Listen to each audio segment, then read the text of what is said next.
وَإِذَا تُتْلَى عَلَيْهِمْ، اور جب پڑھی جاتی ہے ان پر آیاتنا ہماری آیات، بینات واضح، قال الذین کفروا کہتے ہیں وہ لوگ جنہوں نے کفر کیا، للذین آمنوا ان لوگوں سے جو ایمان لائے، ای الفریقین کون سا دو گروہوں میں سے، خیر مقاما بہتر ہے مقام کے اعتبار سے، اور یہاں پر مقامن سے مراد نعمتیں اور مسکن ہیں یعنی گھر، وَأَحْسَنُ نَدِيًّا اور خوب تر مجلس کے اعتبار سے، یہاں سے مراد مجالس اور بیٹھکیں ہیں۔ اب یہ جو کافر تھے وہ مومنوں کو کہتے تھے کہ بتاؤ ہم دونوں میں سے، ہم دو گروہوں میں سے مقام کے اعتبار سے بہتر کون ہے، مجالس کے اعتبار سے بہتر کون ہے۔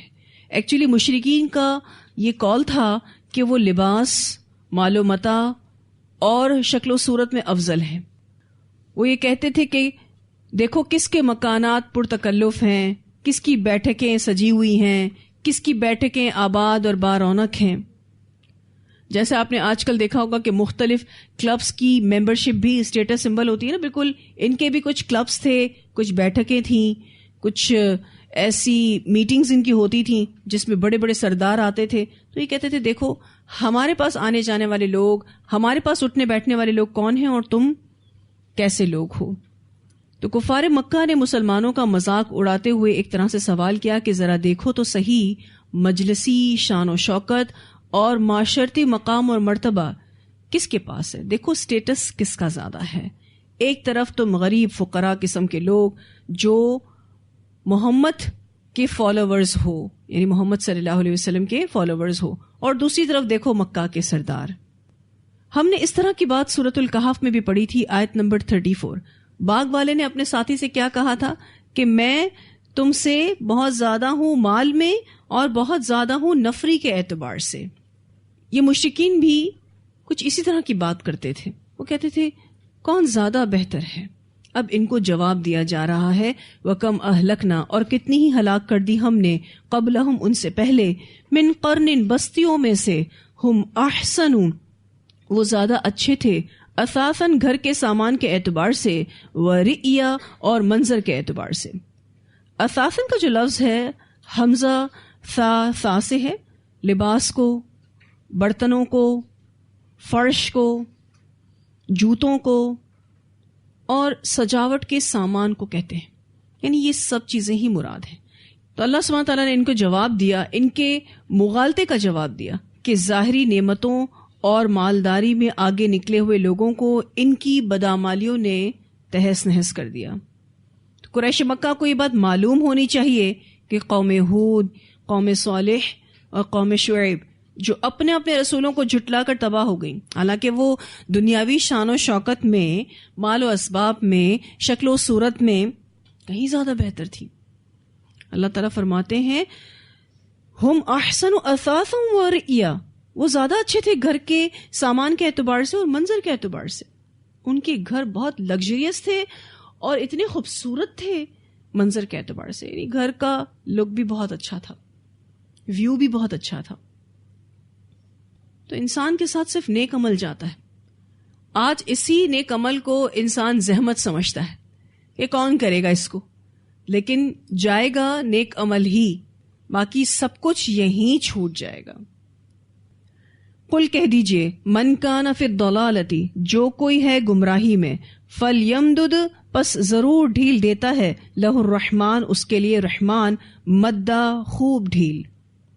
ان گمراہوں سے کہہ دو کہ اللہ نے ان کی رسی کو دراز کیا ہے، یہ اللہ کی طرف سے ڈھیل ہے، سرکش کو مہلت دی جاتی ہے، یہ اللہ کا قانون اور قاعدہ ہے کہ جو شخص فہم اور شعور ہونے کے باوجود گمراہی میں پڑے رہنا پسند کر لیتا ہے تو اللہ اس کی رسی کو دراز کر دیتا ہے اور اسے دنیاوی نعمتوں سے نوازتا رہتا ہے۔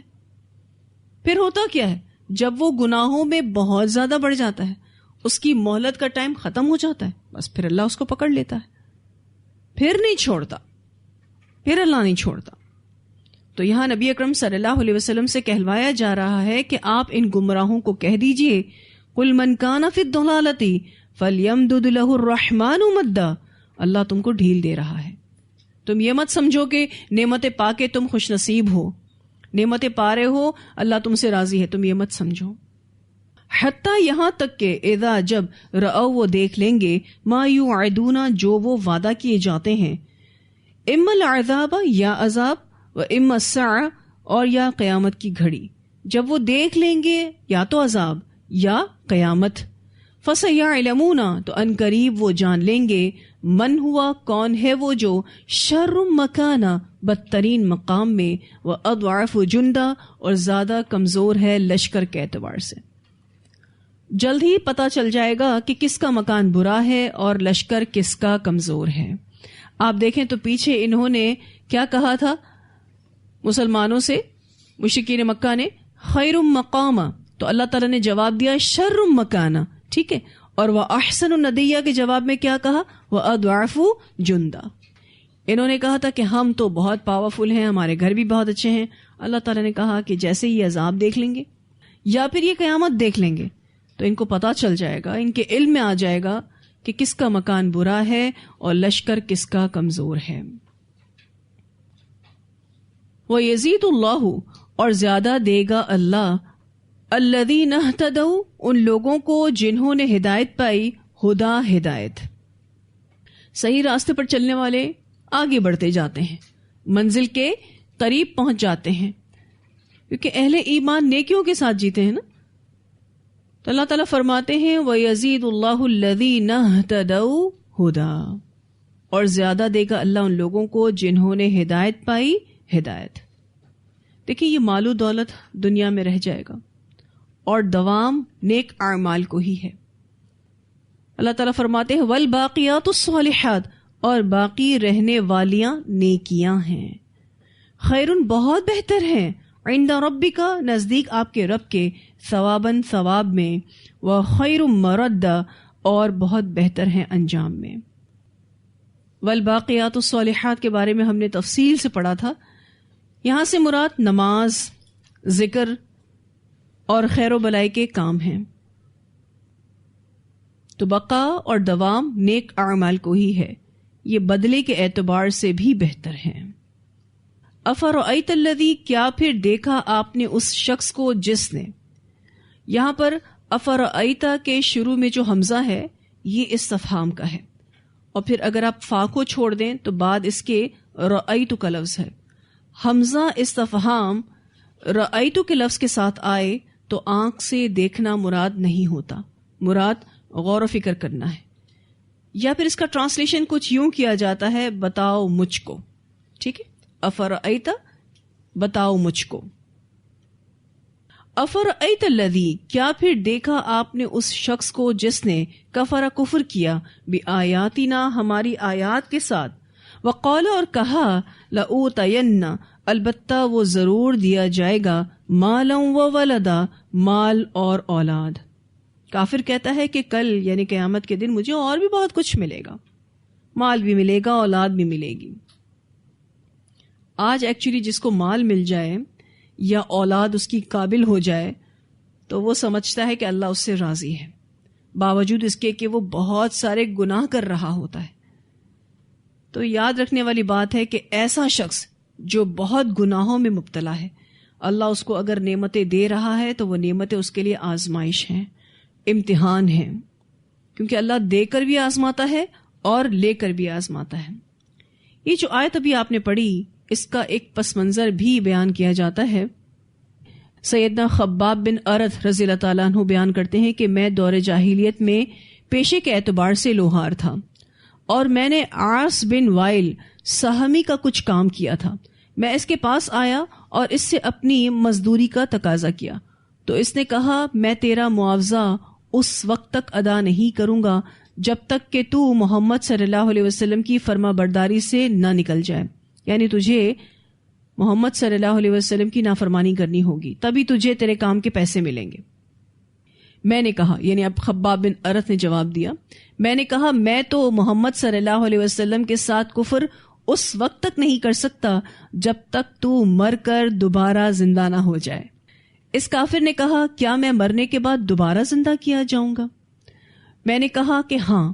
تو اس نے کہا پھر تو وہاں میرے لیے مال ہوگا اور اولاد ہوگی، تو میں تیرا وہاں حساب برابر کروں گا، یعنی پھر اس وقت آ کر پیسے لے جانا۔ اس پر یہ آیت نازل ہوئی افرأیت الذی کفر بآیاتنا وقال لأوتین مالا وولدا. اسے مسلم نے روایت کیا ہے. یہ جو عاص بن وائل سہمی تھا یہ قریشی سردار تھا, اسلام کا بہت بڑا دشمن تھا, اور اسی کا بیٹا عامر بن عاص رضی اللہ تعالیٰ عنہ ہے. نام سنا آپ نے عامر بن عاص رضی اللہ تعالیٰ عنہ؟ شروع میں نے بتایا تھا جب سورہ مریم شروع کی تھی. کہاں گئے تھے یہ؟ حبشہ گئے تھے.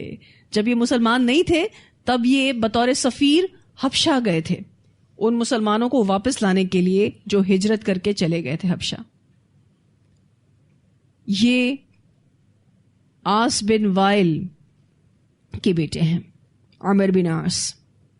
اب جو یہ عاص بن وائل سہمی تھا اس نے خباب بن ارت کو پیسے نہیں دیے.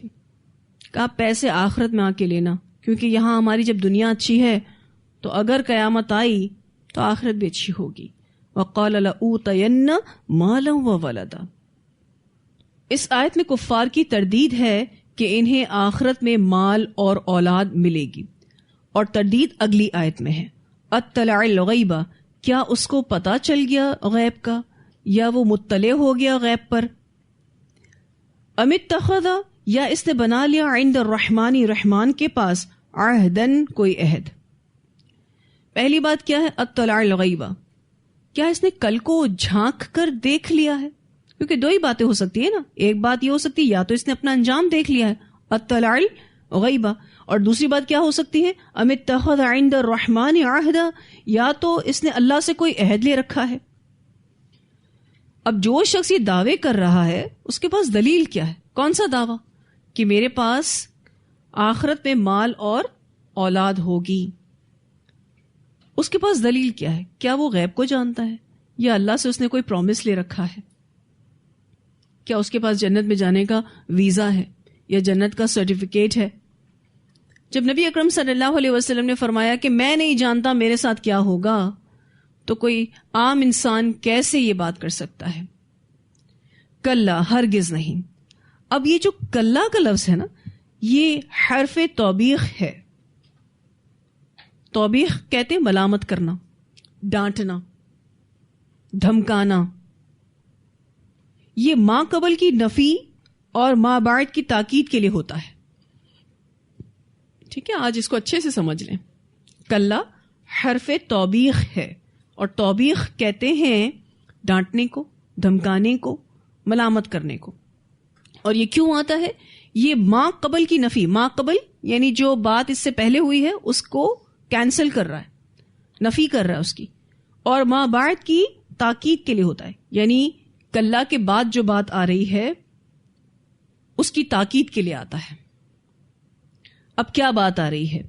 سنکتب, ان قریب ہم لکھ لیں گے, ما یقول, جو وہ کہتا ہے, یعنی اس کی تمام باتوں کو ہم لکھ لیں گے. اللہ تعالیٰ نے اس کے نامہ اعمال میں سب کچھ لکھ لیا ہے. سنکتب ما یقول ونمد, اور ہم لمبا کریں گے, لہو اس کے لیے, من العذاب, عذاب میں سے, مدہ لمبا کرنا. کفر و شرک اور نافرمانی کی وجہ سے ہم اس کے عذاب میں اضافہ کرتے جائیں گے. وَنَرِثُهُ, اور ہم وارث ہو جائیں گے اس کے, ماں جو یقول وہ کہتا ہے, یعنی اس کافر کی بات کے برعکس ہوگا. اللہ اسے مال اور اولاد سے محروم کر دے گا. وَيَأْتِينَا فَرْدًا, اور وہ آئے گا ہمارے پاس اکیلا. جب اللہ کی عدالت میں پیش ہوگا تو وہ تنہا ہوگا, یہ ہمارے پاس اکیلا آئے گا. اس کا دنیاوی مال و متاع سب ہماری وراثت میں آ جائے گا. جو یہ باتیں کرتا ہے کہ اس کے پاس یہ سب کچھ ہے, یہ سب کچھ تو ہمارا ہو جائے گا. جب ہمارے پاس آئے گا تو اکیلا آئے گا. واتخذوا, اور انہوں نے بنا لیے, من دون اللہ, اللہ کے سوا, آلہہ, کچھ الہ, لیکونوا, تاکہ وہ ہوں یعنی وہ معبود ہوں, لہم, ان کے لیے, کن کے لیے, یعنی عبادت کرنے والوں کے لیے, عزا, عزت کا سبب یا پھر مددگار. ان کے معبود ان عبادت کرنے والوں کے لیے سبب عزت بن جائیں گے. ایسا یہ سوچتے ہیں, اسی لیے یہ شرک کرتے ہیں. عزت سے مراد عربی زبان میں کسی شخص کا ایسا طاقتور اور بالادست ہونا جس پر کوئی ہاتھ نہ ڈال سکے، یعنی ان کے معبودوں کا ان کے لیے عزت کا سبب ہونا کیا معنی رکھتا ہے کہ وہ ان کی حمایت پر ہوں گے، ان کے سپورٹیو ہوں گے، جس کی وجہ سے ان کا کوئی مخالف ان پر ہاتھ نہیں ڈال سکے گا. ایکچولی یہی سوچ کر ہی لوگ شرک کرتے ہیں نا کہ کل یہ ہمارے معبود ہمیں سپورٹ کریں گے، ہمارے لیے باعث عزت ہوں گے، سبب عزت ہوں گے. کلا، ہرگز نہیں. سمجھ آ گیا کیوں آیا کلا؟ حرف توبیخ ہے، ما قبل کی نفی کر رہا ہے اور ما بعد تاکید ہے. سیکفرون، ان قریب وہ کفر کریں گے، انکار کر دیں گے، بعبادتہم، ان کی عبادت کا. کون کفر کر دیں گے؟ وہ معبود کفر کر دیں گے. کن کی عبادت کا؟ عبادت کرنے والوں کی عبادت کا. یعنی وہ کہہ دیں گے کہ ہم نے ان سے کب کہا تھا کہ یہ ہماری عبادت کیا کریں، اور ہمیں تو یہ بھی نہیں معلوم کہ وہ ہماری عبادت کرتے بھی رہے یا نہیں. سیکفرون بعبادتہم ویکونون، اور وہ ہو جائیں گے علیہم، ان کے، ضد، خلاف. جن معبودوں کو یہ اس لیے پوچھتے تھے کہ یہ کل ان کا سپورٹ کریں گے، یہی ان کے مخالف ہو جائیں گے. یہ بات ہم پہلے بھی پڑھ چکے ہیں مختلف انداز میں. الم ترا، کیا آپ نے دیکھا نہیں، انا، بے شک ہم نے، ارسلنا الشیاطین، چھوڑ رکھا ہے ہم نے شیطانوں کو، علی الکافرین، کافروں پر، تؤزوہم، ابھارتے ہیں ان کو، یعنی گناہوں پر، مخالفت حق پر، ازا، ابھارنا. اچھا، تؤزوہم پر ہی بات مکمل ہو رہی ہے، لیکن ازا کا آنا مزید شدت کے لیے ہے. کافروں پر شیاطین کا تسلط ہو جاتا ہے. یہ تسلط دیتا کون ہے؟ ان کافروں پر شیاطین کو تسلط دیتا کون ہے؟ اللہ سبحانہ تعالیٰ. اللہ تعالیٰ ہی ان کافروں پر شیاطین کو مسلط کرتے ہیں، اور جب یہ شیاطین ان پر مسلط ہو جاتے ہیں تو وہ ان کو ابھارتے ہیں، موٹیویٹ کرتے ہیں. کس پر؟ گناہوں پر، مخالفت حق پر. فلا تعجل علیہم، تو نہ آپ جلدی کیجئے ان پر، یعنی نزول عذاب کے لیے. کن سے بات ہو رہی ہے؟ آپ صلی اللہ علیہ وسلم سے. نبی اکرم صلی اللہ علیہ وسلم سے کہا جا رہا ہے کہ آپ ان پر عذاب لانے کی جلدی نہ کیجیے. ہم نے عذاب ایک طے شدہ مدت کے لیے مؤخر کر رکھا ہے. یہ عذاب تو آئے گا، لیکن جو وقت عذاب کا طے شدہ ہے اسی وقت آئے گا. انما، بے شک ہم، نعد لہم، ہم گن رہے ہیں ان کے لیے، عدہ، گننا. ہم ان کے اعمال گن رہے ہیں، ٹھیک ہے، یا ان کے دن گنے جا رہے ہیں. جیسے ہی ان کے دن پورے ہو جائیں گے ان پر عذاب آ جائے گا. انما نعد لہم عدہ.